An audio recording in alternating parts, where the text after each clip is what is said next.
Party అలా పెట్టగానే ఇలా అధికారంలోకి వచ్చిన రికార్డు ఒకప్పుడు టీడీపీ ఎన్టీఆర్ది.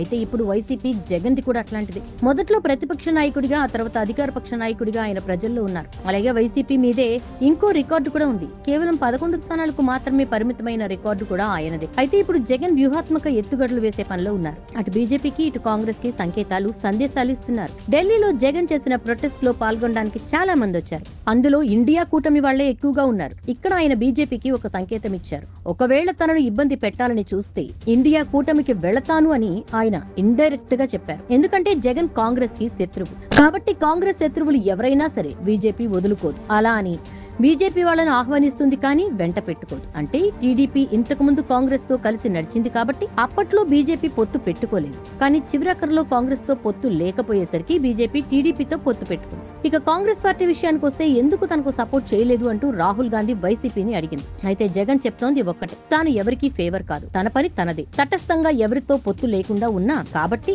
ఎవరు కావాలి అని సపోర్ట్ చేస్తారో వాళ్లతో నడుస్తాను. ఎవరు ఇబ్బంది పెట్టాలని చూస్తే వాళ్ళని వదిలేసి ఆ పక్క పార్టీలోకి వెళ్లిపోతా. అధికారంలో ఏ ప్రభుత్వం వచ్చినా సపోర్ట్ చేస్తా అని చెప్తున్నారు. తన ప్రొటెస్ట్ కి ఇండియా కూటమి వచ్చింది, కాంగ్రెస్ రాలేదు కాబట్టి ఎవరు రాలేదో వాళ్లదే తప్పు అని జగన్ ఇండైరెక్ట్ గా చెప్తున్నారు. కాబట్టి బీజేపీ కాంగ్రెస్ మధ్య జగన్ అన్నట్టుంది ఇప్పుడు వ్యవహారం. చూడాలి ఏ పార్టీ జగన్ కి సపోర్ట్ చేస్తుంది.